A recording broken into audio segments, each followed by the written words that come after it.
on the Tyra Hill Show.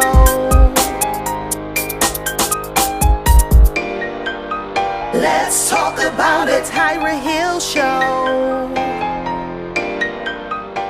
Hello, and welcome back to part 2 of Emotionally Healing with Your Adult Children. My name is Tyra Hill. I am the leading lady of the Tyra Hill Show, and joining me for this conversation is my only begotten son, Tyra Sr. Yeah, we had to do a part 2 of this. I appreciate you sitting down with me and chopping it up about healing with your adult children. For a lot of parents in the world, they're trying to figure out why their children are so angry with them. And I think it's because we get offended. Some of us get offended when our adult children tell us things that hurt them while growing up, things that we did, things that we neglected to do while they were growing up. And so I appreciate your honesty. I appreciate your transparency. And you asked me why I didn't have pictures of us up when I was younger. And so the production team threw something together for us, yeah. And that, in part 1, you talked about me singing. That's a picture of me singing. That's a picture of me and my sister. That's me over there. It's a picture of us for Mother's Day. And I just appreciate you being here. So you guys will be seeing pictures popping up as we talk emotionally healing with your adult children, pictures of my grandchildren. I have 3 beautiful grandsons, so I wanted to pick up on this picture. I was actually pregnant with you. I had just found out I was pregnant in high school, and this is the picture. I think you were like 2 days old from the hospital. Picture of you and I had red hair. I was in the streets then. Picture of you in school and your son, and these are your 2 sons, your 2 youngest sons. And this is your eldest. This is Tyra Jr., also known as Baby. So yeah, real quick, let's jump back into the conversation. What age were you when you thought about therapy? When you said, okay, something is going on with me, I need to figure this out? I don't know the exact age. I could just tell you is when my best friend Tay died. I remember that. That's when I was like, Yeah, I remember that. And let's talk about that. You've lost a lot of friends. Still to this day, just buried one 2 days ago. And that's traumatic. And I think one of the things that we don't talk about enough within our homes or within the African American community is the trauma that we encounter daily. Whether it's the gunshots you hear in the neighborhood, police sirens, somebody ODing, a drug paraphernalia up and down the street. But watching you lose your friends, my other sons, as I would call them, was hard for me. So I know it was extremely hard for you. But losing Tay was the epiphany for you to say, look, I need to go sit down and talk with someone. You said something in episode 1 that nobody had enough sense to go sit down and talk to a school counselor while you were in high school, or to talk to anybody. Yeah, like it's just like it's never talked about in the Black community. It's like frowned upon. It's like I learned that a lot of Black families don't get a lot of healing because they hold deep dark secrets, and you know that'd be the demise of why the family go down. And instead of them just going to see somebody, you know, they just be like, secrets destroys families. But it happened a lot in the Black community. It does. You know, majority in the Black community than any other community. And I just be trying to understand what's so different with us. Why we feel like we can't go talk to nobody. You know what I'm saying? Well, I think it's because in the African American community, we were taught to struggle. We were taught, you know, even our ancestors, and I just said this the other day, our ancestors went hard. They went to the cotton fields early in the morning, and they didn't come off until the evening. The women still had to cook dinner. Not only did they have to provide for their families, they're nursing, they're masters, children, so we weren't taught or given the tools that we needed to be able to deal with things emotionally and mentally. And so that's when you get into generational trauma, and childhood trauma. And that was important for me. And that's what made me want to really, really get it right and get it together, because I didn't want my grandchildren dealing with the things that I dealt with, that you dealt with. You know what I'm saying? I wanted to be able to put a name or a sound to the pain that I was feeling, so that I could heal, so they would have a better life than what I had. And I always wanted you to have a better life than what I had. Right. So it was important for me to really start doing the work. You went from not wanting kids. I remember saying to you, you're the only kid. Maybe I should have had another kid, because now that I'm getting older, I don't want to leave you in this world by yourself. And then I'm not having kids. And I'd be like, you have to have a kid for me. You have to give me a grandbaby. And you went from not wanting kids to 3 kids, 3 beautiful sons, and I'll never forget the first time with Tyra Jr., when you told me that you had a baby on the way, and it was on Thanksgiving, and how it just ruined my dinner. I didn't tell you. Somebody else told you. And I think it was my little cousin stepfather. I'm mistaken. And it just ruined. I remember running upstairs on Thanksgiving, staying in my room. I was so angry with you, because I kept on saying, don't have kids, not right now. Live your life. Travel, see the world. At least I was like 23. Though. Oh, and that was a great thing. But God checked me about that.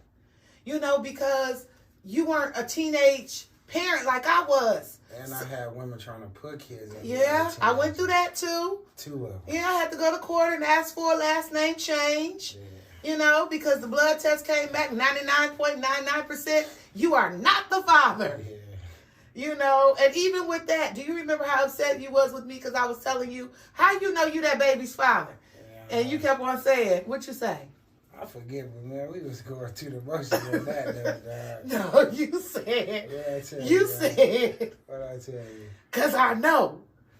I was with her. Yeah. And I said, well, how you know? You was the only one that was with her. And then I'll never forget, and I know you forgot this, and we're about to laugh. They probably going to have to tell us, production's going to have to tell us to get it together. Remember, you got so angry with me, you packed your bags. And left. Yeah, And I was like. Yeah, I do. And let me tell the parents this, y'all know what I did. I took his picture up out of the frame and went to the police department and told them he was a runaway. And I'm so unapologetic about that. Hey, man. And they still got your picture. I need to go, but that was one of my favorite pictures too.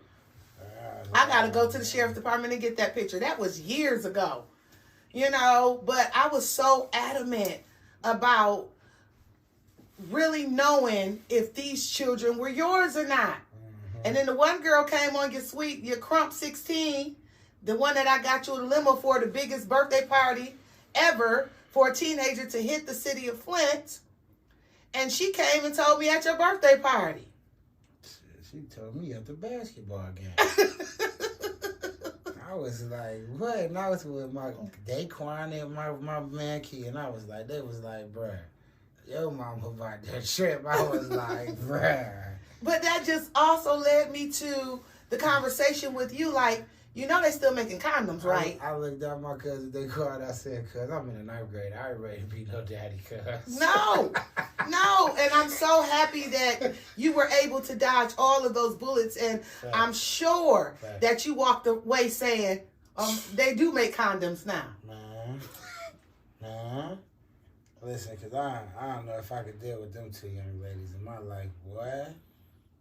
You see what I'm saying? You dodged them bullets, honey.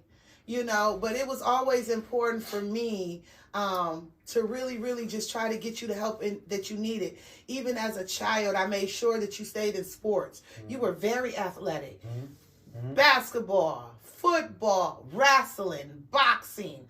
As a matter of fact, right now, where Clarissa Shields come from, Burston. Mm-hmm. You took a lot of your classes at Burston in Flint. Boxing and basketball. Yeah. When I took basketball serious, she'd be downstairs. I'd be upstairs training. She'd be in the gym training. Downstairs in the boxing gym. That's my own girl. And I think about that. I think about even when we would have the softball games at Burston, and she was a little girl carrying her bucket around, raising money. Man, we used to be for her to travel and to be able to compete. And now look at where she is now. She come from nothing. Right. Like, I really know her. Like, we grew up together, going to Burston every day. And she really come from nothing. You know what I'm saying? And just to be, like, she was always the girl that could beat up the dude. It's true. Like, even as kids, like, she was just, like, so... Yeah, like, she was just like, oh, man, I ain't finna mess with Carissa, man. She'd come and burst and bully everybody. We always knew she was going to be something special, man. I always knew that Clarissa would be great, too. Just her passion and her seriousness and her discipline and her perseverance. I always knew that she would go far. So shout out to you, Clarissa Shields, and I'm waiting on my interview. But getting back to, I know there's a picture up there when you were in church, because again, I raised him in church. I was a church girl too, still am. But there's a picture of you playing the guitar in church. I'll never forget when I realized that you were gifted and talented, that you could sing. Yeah, me with no hair. I think I like that short haircut. But when I realized that you were gifted and talented, I would never forget being at home with my best friend, and you would always come up out of your room and entertain us. Literally like entertain us like Michael Jackson. He would put on his suit jacket for church.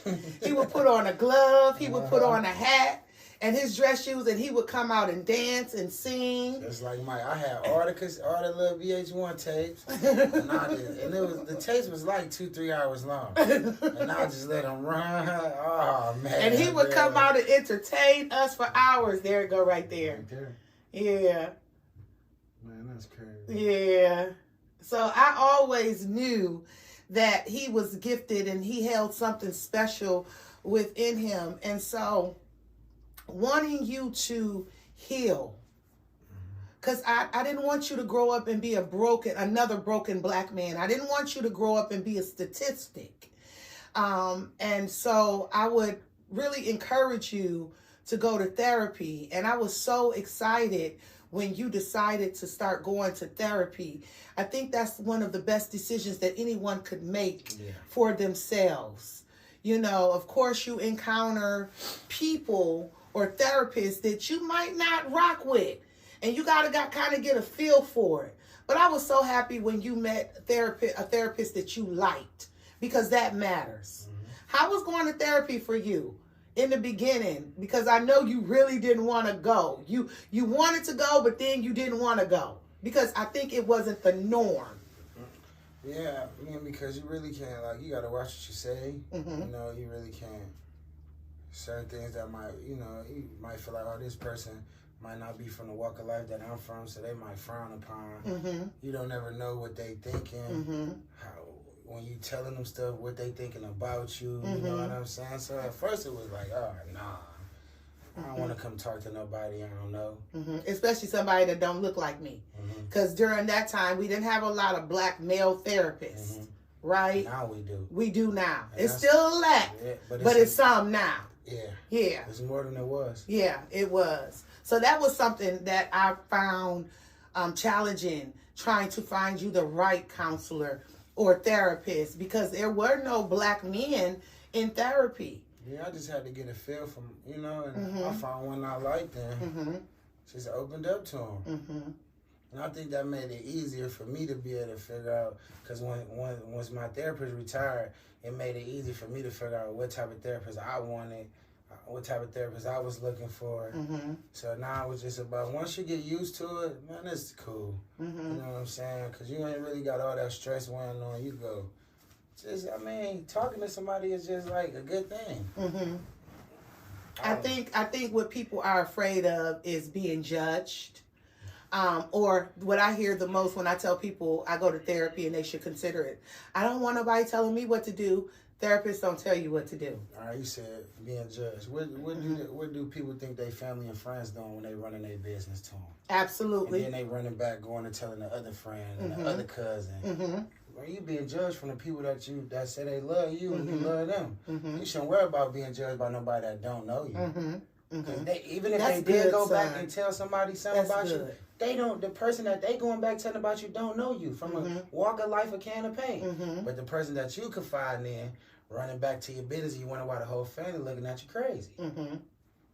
That's good, son. That's another a way to look at it from a different perspective. I was excited when you started going to therapy, and I started seeing change gradually. I was really excited when you stopped drugging. You know, this generation, and it's so funny because cycles repeat itself. It's lean for this generation, and the previous generation it was just syrup. You know what I'm saying? No, it's the same thing, but no, I'm saying the names. Yeah, the which names y'all changed. call Y'all called it Tuss back in the day. Right. We called it syrup. They call it lean. Right. But like, man, the drugs. At this day and age, I wouldn't recommend for these kids to want to pop no pills, want to drink no syrup. You know, for one, it's a lot of fake stuff going around. Right, I was going to say synthetic cannabis, synthetic everything. And they're lacing these drugs and people are overdosing. And that people that ain't never had no encounter with these type of drugs in their life is dying. And being in Maryland, it messed my head up because a lot of these young guys, they like these fake pills. You know what I'm saying? And I guess it's like a different level of drug. Like, we was sipping lean. They have fake pills? Man, listen, man. These fentanyl pills, man, that these kids love, it just turned them into a... That's why this new generation, like my generation don't want nothing to do with this new generation, you know, because of that. Like, we had our thing going, you know, but at least when we was doing it, it was coming from the doctors. Y'all getting man-made stuff and going crazy. Okay. So you got to keep your mama in the game because like that ain't my lifestyle. And I was going to say that whenever I'm driving and I see people on the bus stop, they're out of it. They're nodding. And young people, it breaks my heart. That's what I was about to say. It breaks my heart to see people from my generation. Your peers, yeah. Like, they oohing and stuff, and I'm just like, where did all this come from? We never did this before, so to wait till we 30 for y'all to start doing this, and y'all wonder why these young kids like, hey, he doing this, so I'm gonna go ahead and do this. Like, I thank God that although I had an addiction to cocaine, that it was something that you never tried. I never, you know, and to see you fight to become the man and the father that you are now is so, oh my goodness, I can't even put words to how it makes me feel, but it makes me feel so good to know that you had an epiphany or a aha moment or a wake up, you know, moment to something that just woke you up and said, check this out. This is not how you're supposed to be living. Yeah, because like I tell you, you know, a lot of these guys, they you know, they glorify because they're not really in it. When you really in it, it weighs on you, it get tiring. And you just be like, at some point, if you got a conscience, I tell people, if you got a conscience, you're going to do the right thing. You're going to try to do the right thing. Take the steps to start doing the right thing, live a different life. Because you know you can always live how you want to live and be a legitimate businessman. You know what I'm saying? I think that's what people be scared of. Well, you know, I used to say this to you. If you could cook up drugs, run a drug business, you could run a Fortune 500 company. You can run an organization. You could birth a business from the ground up. That's when I started coaching. Really like just taking everything I learned and turning it into some positive. Because I be in my own head with it. It don't take for nobody else to really say nothing to me to know that wrong is wrong. And I just feel like we took a lot from the community, so it's time to give a lot back to the community. You know, that's how I feel. I feel like I sowed so many seeds of discord, especially in Flint. That's why I go back to Flint and I give back so much and I go so hard for Flint because that was my stumping ground. That was that's home. I get that from you. Yeah. That's why I tell people like, why you come back? I tell them like, or you shouldn't be with him, but like these the same little dudes who looked up to me, and now they out here. You know what I'm saying? And I'm on this rock, so I'm trying to gravitate my little brothers. Like, man, listen, and pull them up if they're willing. You know what I'm saying? Because you know the thing that I hate the most is when I be hollering at my little brothers, my little partners, and them, and they say, "I learned this from you." That is like the most heartbreaking thing, you know, one of my little partners could say to me, because it'd be like, you know, now where I'm at in life, I sit back, I'll be like, dang, man, I was dead wrong. You know what I'm saying? So in this seed in your life, that boy could have probably had something, you know what I'm saying? Like he had a future, right? Like with my little partner, LaQuinn, your other son, you know, I always keep him close with him because I feel like as a big bro, he trusted me with his life and I exposed him too much. So, you know, I told him the other day, I just told him some real stuff and he said, brother, I'm doing whatever you want to do. Whatever you want to do, we going to do it. We going to start these businesses. And that's how it should be. But that's uprooting and replanting. And that's what I had to do for you. Yeah. I had to uproot everything that I had, every bad seed that I had sown in your life. And I had to replant it with something good and positive. I get that from you. And you know, you always say how proud you are of me. And even though I'm doing what I love to do, and I love doing what I do, it's my way of also showing you that you can obtain anything you set your mind to. Yeah. You can go anywhere. Nobody could have ever told me that this black girl from Flint, who was a teenage mom, who was a high school dropout, who was married to a drug kingpin, who was an abused wife, would go to London Fashion Week. Not only walk in a London Fashion Week show, but be the only American media allowed to cover the London Fashion Week. You know, and so it's things like that. Like, as a kid, I dreamed because I knew I was gifted. I knew I wanted to be somebody. But to be honest with you, I had no clue on how far God was going to take me. And so even in my broken state, I always made sure that I instilled God into you. God, you know, keep God first. Go with God. Take God wherever you go, because ain't nobody going to be loyal to you like he is. You know what I'm saying? And I'll never forget, you know, as a mom, even on my road of transformation and evolving and becoming the businesswoman and becoming a brand. One thing you don't mess with is somebody's kid. No, that's real. I don't care how successful you are. I don't care how saved, sanctified, filled with the Holy Ghost you are, how many days you read your Bible, how many times a day you pray. You just don't mess with nobody's kid. I don't care who you is. And so for me, you know, that one time that you were assaulted by people who sat at my table and broke bread and called me mom.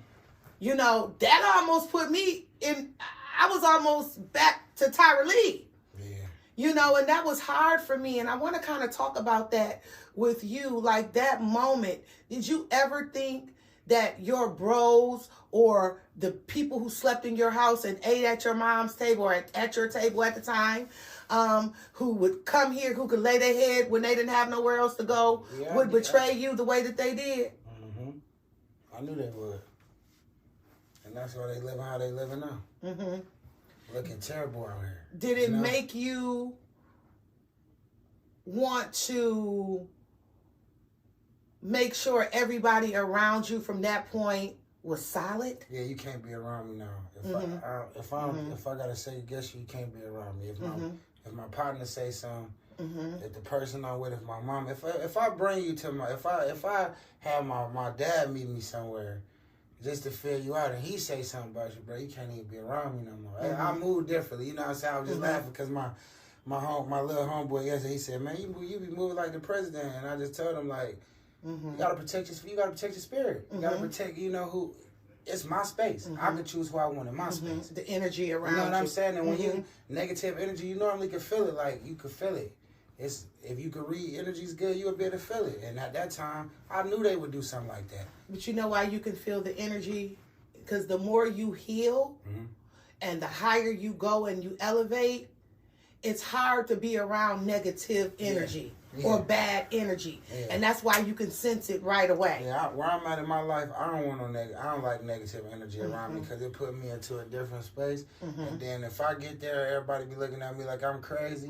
So I'm just like the most cool, laid back person now. I done got a lot more quieter. You know, I really don't talk a lot, and that shock a lot of people because I used to be the life of the party, and I just be sitting back like, man, you know, I don't know.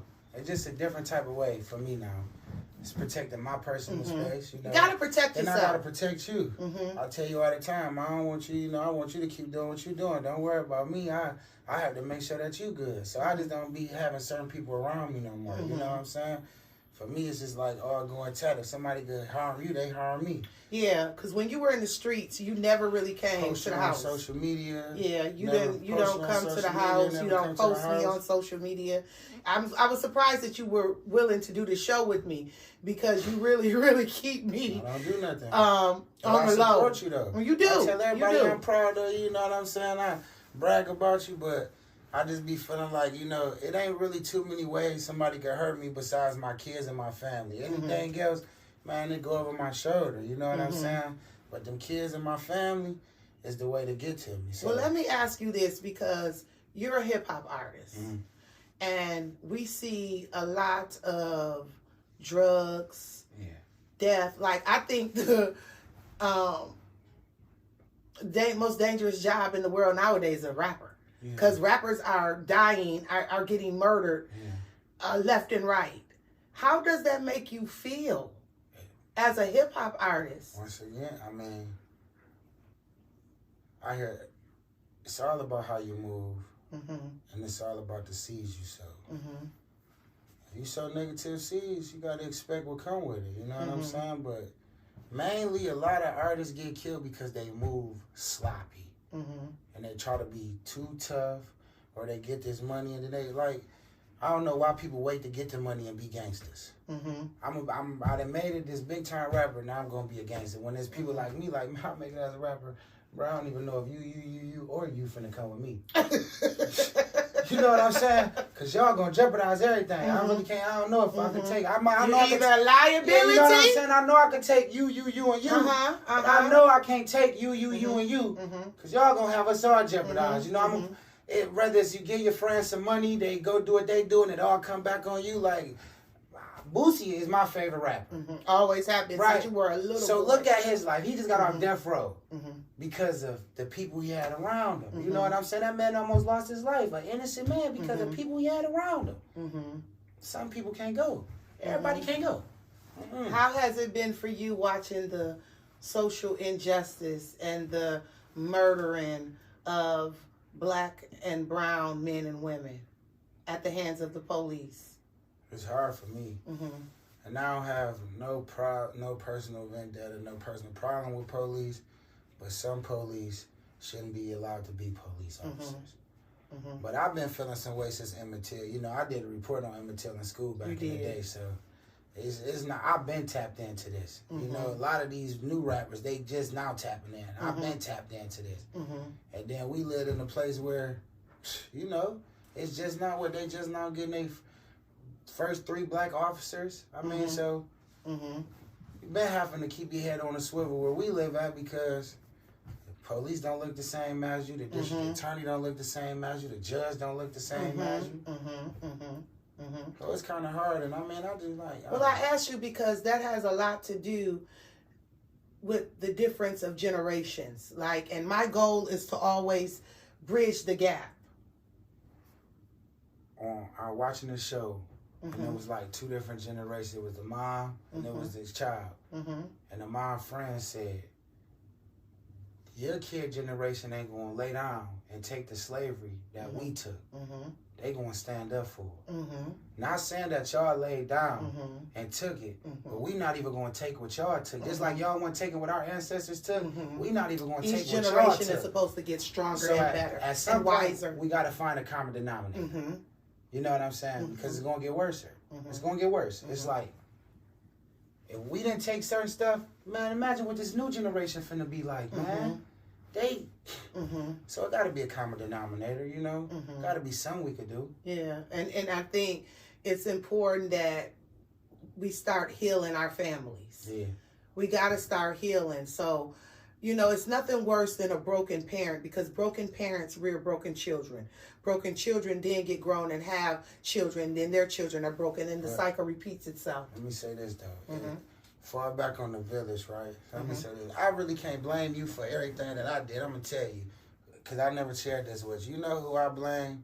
And I don't even really blame him, but it made a final step on my decision of how I was going to then live my life. The church. When somebody came into the church and told them that they seen you in the club. And I'm like, and they put you out the church and stop you from directing the choir. But my mind was, well, if they see her in the club, what was they doing in the club? So they can't get put out the church? And that's when I realized, like, yeah, you know, this ain't for me. And you know I think, and let me share with the viewers. So I grew up in church. I was the choir director. I started the mime ministry. And it's a lot that I did at my home church in Michigan. A lot. And I was in a hair show. Fully dressed, and they had an after party. I didn't go to the after party, but I dropped someone off at the after party. And so someone went back and told the pastor that I was at the party. I could have told the pastor that I really wasn't, and I was with my man. But I felt like it wasn't nobody's business. If I said I wasn't at the party, I wasn't at the party. At this point, half of the choir was at the party. Right. So what was the difference? But my man was there. So I wasn't at nobody's party. I was with my man. Right. But so I got sat down, and they wasn't okay with me singing background. They wasn't okay with me providing for my son. And it was legit. We just kind of like lost, like, I mean, probably not yeah, you, but that hurted you. I lost my faith after that. You know what I was saying? Like, because you just can't kick somebody out of no religion. You know what I'm saying? You don't get to get nobody to boot. Tell them, like, yeah, especially if this their comfort zone. So, but this is why, and I always say, people, you got to have a relationship with God, because now that I look back, all of that, and even that situation taught me something. But what it showed me was God knows who he created and what he put in me, and everything that I did, from singing background to opening up shows to being in gospel musical plays, acting in plays. It was my training ground for this. Yeah, I just don't want you to think that you made a lot of bad decisions. You know what I'm saying? Because that right there affected me a lot. And it really took me away from church. Like, I didn't even want to deal with church. You felt like they were judging me. Yeah, I felt like, you know, the church people judge folks, you know, and they live in a lot of, you know, I don't mean no disrespect, a lot of church people be living crooked. And I just feel like, how can you kick somebody out because they wanted to go to the club? When there's a lot of other people in the church that's doing a lot way worse things. And setting me down for going to karaoke and things of that nature. Stuff that people don't have outside lives. Yeah. You know what I'm saying? And I think about it now, you know, back then I just wasn't equipped to deal with it emotionally and mentally because I was already broken. But now I think about it, and those same people who judge me for going to karaoke and singing are the same people who leave church on Sundays and go set up an Applebee's that serve liquor, or other restaurants that serve liquor. You know, and so, you know. Karaoke, because Applebee's in Michigan does karaoke. Right. So what's the difference? You know, and so for me, you know, I allow that to fuel me. Even though at that moment it broke me. It broke me too. It broke me because I loved God with my whole heart and I love serving God. And so it broke me. But, you know, I'm going to say this because we're running up out of time. I'm going to have to pull you in as a co-host again. You know what broke my heart? When you shared with me about the walkie-talkies. Oh, dude, yeah. Like, I was just saying this to somebody. So, one night I went out, but I bought him some walkie-talkies. And I said to him, I'm going out. He said, no, Mom, I don't want you to go out. I said, I'm going out, probably to karaoke. Yeah. And I said, down the street. Down the street, yeah. To what's next? I said, I'll be back. And he said, Mommy, I don't want you to go. And I said, well, you got your walkie-talkies. You can talk to me all night on the walkie-talkies. And, you know, at this time, I was just saying something because I wanted to go out. I was a young mom, probably about 23, 24. And so when I got in my Camaro in the driveway, you called me on the walkie-talkie. And we talked. And I said, okay, I'm pulling out now. And I said, make sure you call me later. And evidently, I got the beef in that thing. He was calling me all night long, and I never responded. So probably about maybe 5 years ago, we was having a conversation. And he said to me, you know what? You remember that night that you went out and you gave me the walkie-talkies and you promised me that you would talk to me? Mom, I called you all night and you never answered. Oh, it broke my heart. When I tell y'all it broke my heart. Well, he had said it. Well, that's the one time that it penetrated my heart. You had said it before, and I think I laughed it off a couple of times. Yeah. Like, boy, whatever, bye, grow up. Like, you know, like, what, bye, boy, whatever. Whatever, so many years ago. But he kept saying it. He kept saying it. And the last time he said it, it broke my heart. It pierced my heart. Because what I heard him say was, Mom, that was the first time I ever felt abandoned by you. You told me that you would be there. If I called you, you would answer, and you didn't. And so I really felt bad about that. And so I want to apologize to you on national TV. No, I do. Because that did something to you. It traumatized you. It made you feel a certain way. Yeah. And as a mother, that was never my goal. I was just a young chick. You probably got on my nerves. I just wanted to go have a cocktail or something. She apologized about that. I got something to apologize about. Okay, come on. When y'all let my dog die, Sadie's. Oh, my God. Y'all could have saved her from cancer. You know what I'm saying? You know your kids get older and they pour everything that you ever done wrong on you. But here's the thing with that. Here's the thing. You have to allow them to share with you. And this is why this show was so important, emotionally healing with your adult children. Because our children are parents now. And I don't want my son to be broken because of something that I didn't do or because of something I did do. You know, and so it was just important for me to have this relationship, this conversation with you to share what our relationship has been like. It has been hard. It has been rough. It has been volatile. It has been violent at some times. And it's been rough.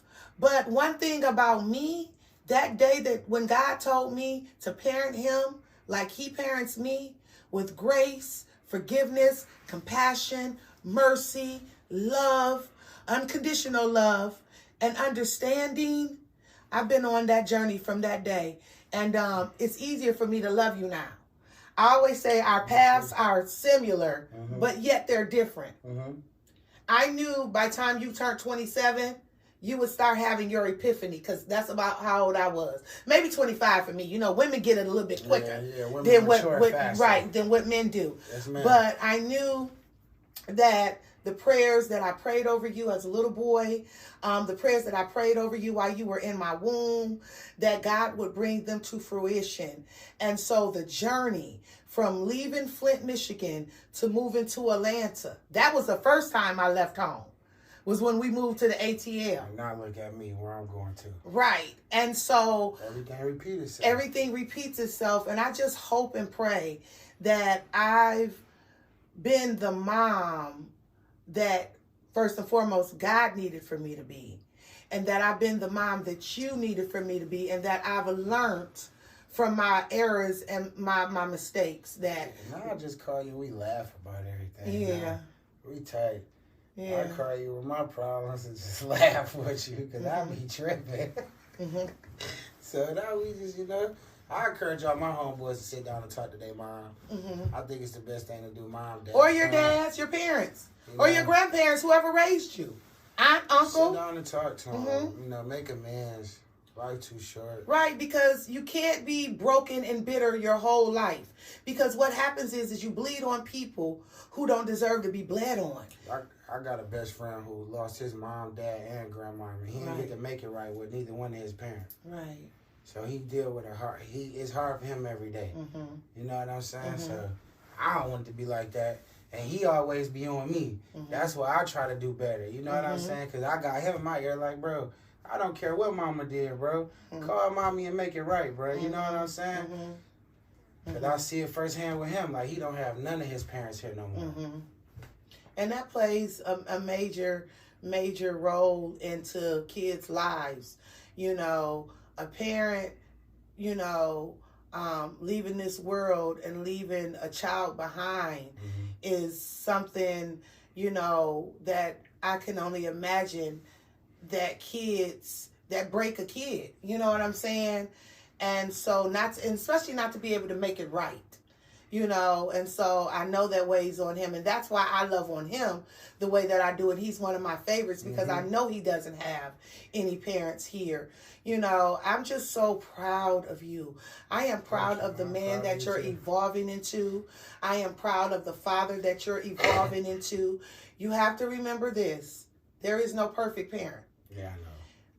However, you got to make sure you do everything in your power to stay alive for your boys, to stay out the way for your boys, and to instill the great things, good things into your boys. That's why I love spending time with my grandsons. They're the most funniest little people on my broke best friends. Just right now they broke. When they get grown, they not going to be. But I can't even say they broke because they always have money. Yeah, they have more money than me. I'm about to say shit. Right. They stay robbing me. Right. But I just love my grandsons. I love spending time with them. Sometimes I think you be a little jealous of them, though. Dude, yeah. When I be calling them, be like, it's our lunch date. You know, I've never taken you. How was baby when I took him to Ruth Chris and I let him pay the $300 bill? I think he was 5. But you know, they deserve that, though. Yeah. They're your grandkids, though. You're supposed to do that with them. Yeah. That y'all want you to have fun with them. I have fun with them. And they're so amazing. Like, as long as you, like, when I be out here on the road doing what I'm doing with my music and stuff, I know they be cool. So that be good with me, you know what I'm saying? Yeah, Nana's always going to hold them down. Like, that's the biggest thing for me, like, as long as they love you. Because my kids know, you know, they think they HB to go. So they be excited when I go do my music. So it's like, yeah, as long as you and Dad around, I'll be cool, you know? And they love their Nana and their Papa. Yeah, they do. Oh, they loyal to the gang when it comes to us, honey. I'm talking about, and they really love their Nana, because if I say, Pop hit me, they be like, oh yeah, they get to swinging and stuff. And I be like, I'm just playing. And don't touch my Nana. Yeah, they're protective of me like you were protective of me. You know, our time has come to an end again, but I want to give you some time to look into the camera and encourage the young people about therapy and reconciling relationships with parents. Listen, there's nothing wrong. You hearing me? Listen, everything y'all think y'all did, I done did. There's nothing wrong with going to talk to somebody. Because when you get into that hole, you might not be able to climb yourself back out. There's nothing wrong with going sit down, reconciling things with your family. Family is the most important thing in the world. You know what I'm saying?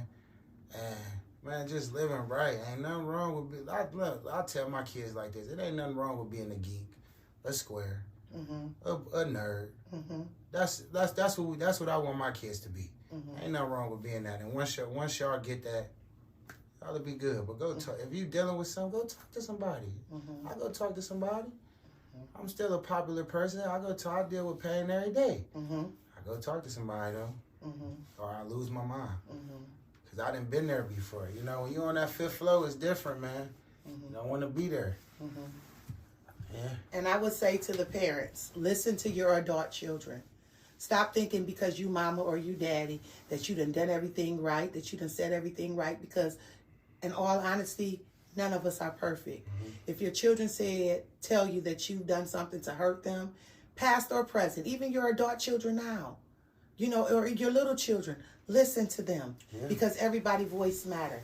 I'm your leading lady, Tyra Hill, and thank you for tuning in to the Tyra Hill Show. Stay up, stay blessed. Mwah.